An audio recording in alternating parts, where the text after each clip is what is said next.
Iya. Assalamualaikum Habib. Waalaikumsalam. Kita jikalau ada seorang yang menikah namun keduanya si suami dan istri ini masih sama-sama sekolah, apakah nafkah untuk istri keseluruhannya itu sudah menjadi tanggung jawab suami, adapun mereka belum berkumpul, hanya status hubungan sudah halal? Mohon penjelasannya ya Habib. Ya. Jadi suami istri itu sama-sama punya hak. Ya, suami punya hak pada istrinya, istri punya hak pada suaminya. Haknya seorang istri dari suaminya, dia itu harus menafkahinya, harus dia itu memberikan kiswah fasal tamkin, ya, dan harus dia menyediakan papan, ya, rumah maksudnya, bagaimanapun caranya, baik itu dibeli ataupun sewa, gitu, atau dia buat dan sebagainya, gitu. Nah, sementara haknya seorang suami dari istrinya itu dengan memperlakukannya dengan baik, tidak keluar kecuali dengan izinnya.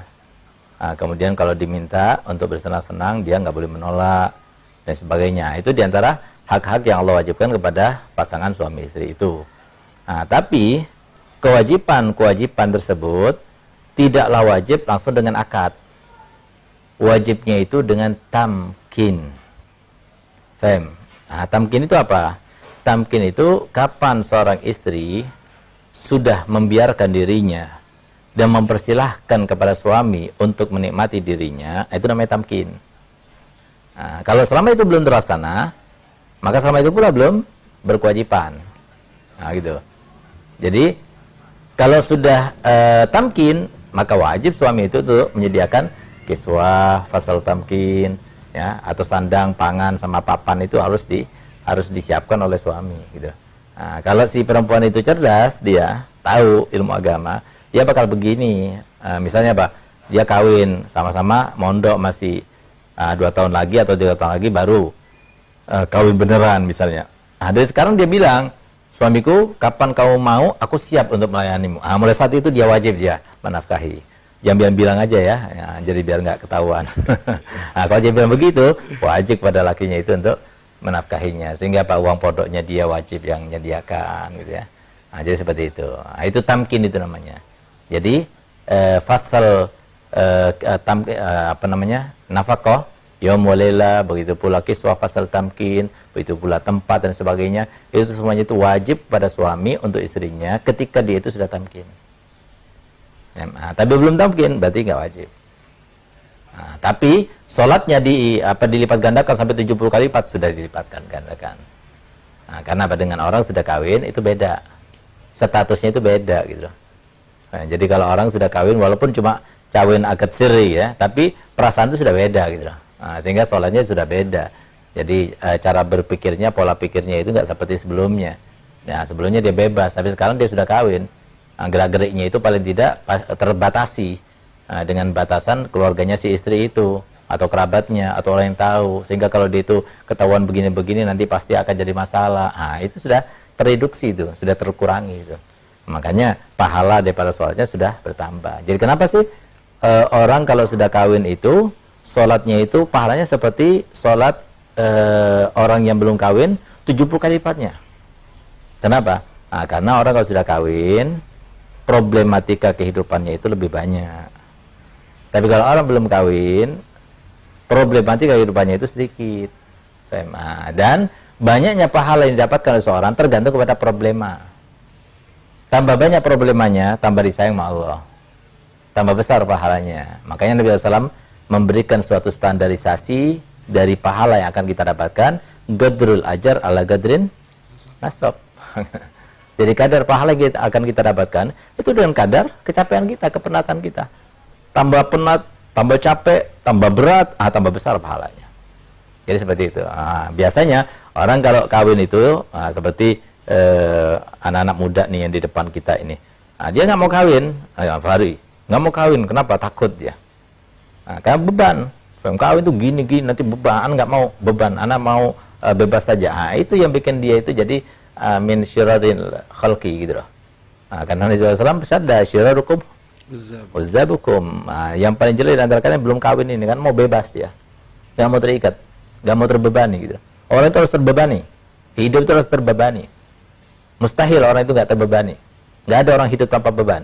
Kalau ada orang hidup tanpa beban, itu bukan manusia. Faham? Atau manusia yang kurang. Seperti siapa? Orang gila.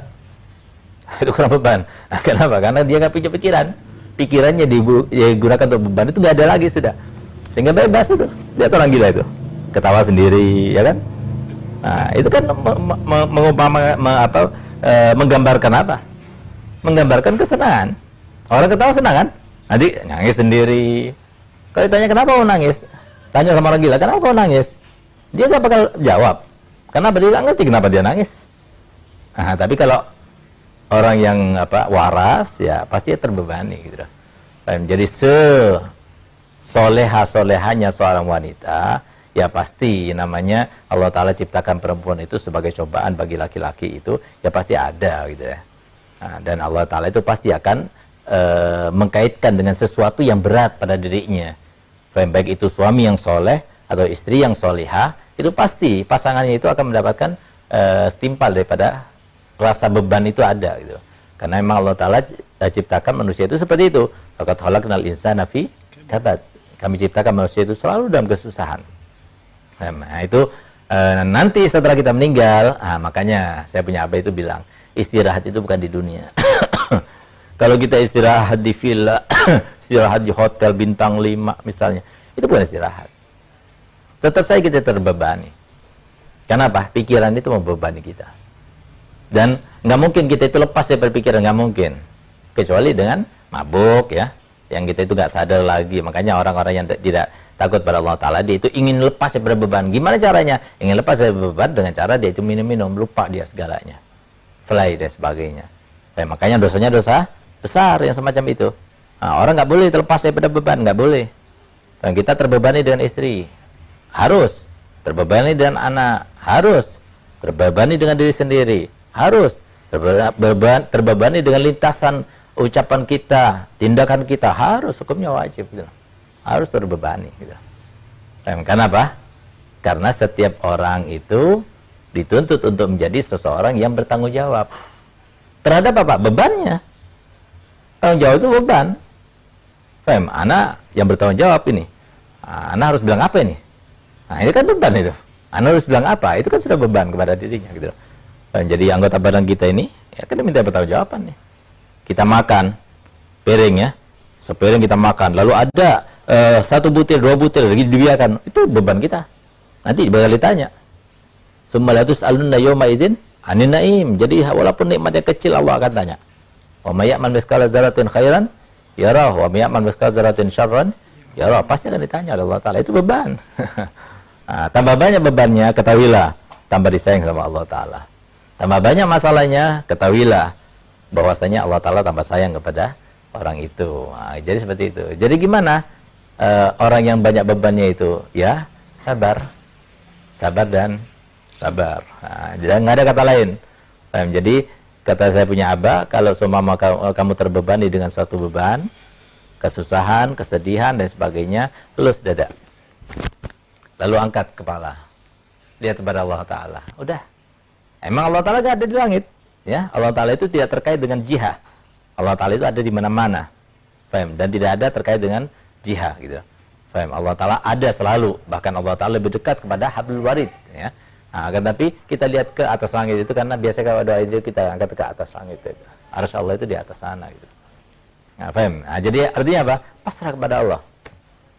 Tapi yang pasti Allah Ta'ala tidak akan memberikan suatu beban kepada manusia kecuali yang mampu untuk dipikulnya. Karena Allah Ta'ala adalah zat yang maha profesional. Allah tahu kadarnya.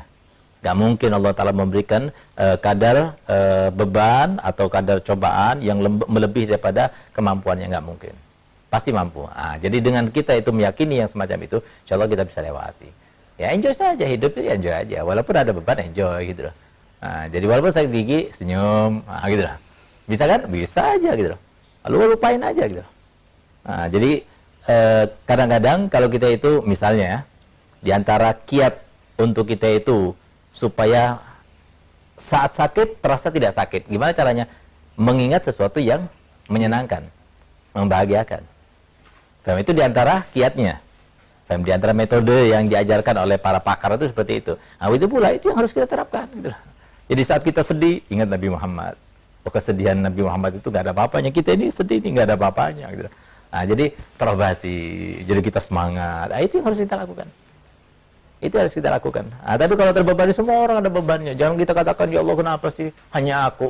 Saudaraku cuma aku aja yang kena semacam ini. Nggak ada, semuanya itu kena. Semuanya ada masalahnya. Masing-masing. Nah, oleh karenanya kita harus yakin dan husnudzon kepada Allah SWT. Allah menentukan kepada kita yang terbaik. Nah, jadi jalani aja. Tanpa kita iri kepada orang lain. Tanpa kita urusi orang lain. Urusan orang lain, urusan mereka sendiri dengan Allah. Yang penting sebelum berinteraksi dengan kita, urusan kita sendiri, urusan mereka sendiri. Urusan kita yang berinteraksi dengan kita, itulah urusan kita. Keluarga kita, urusan kita, anak kita, urusan kita, itu. Nah, tapi yang nggak ada urusan dengan kita, itu jangan usah diurusi. Urusan politik itu bukan urusan kita, ngapain kita urusi? Serahkan kepada Allah. Kecuali kalau semua kita itu sudah terinteraksi. Misalnya apa? Kita dimintai tanda tangan. Nah, ini semua ulama itu sudah membicarakan masalah ini, masalah RUU, undang-undang HIP apa itu. Gitu. Nah, ini bisa menimbulkan kembalinya paham-paham komunis. Nah, kita harus tanda tangan, nggak usah takut. Paham? Gitu. Ketika itu tidak datang, kita nggak usah cari-cari. Kamu bisa nggak? Aku minta tanda tangan sama aku. Nggak usah cari seperti itu. Kalau kita datang, tanda tangan, nggak usah takut. Gitu. Nah, jadi caranya menghadapi kehidupan itu begitu. Gitu.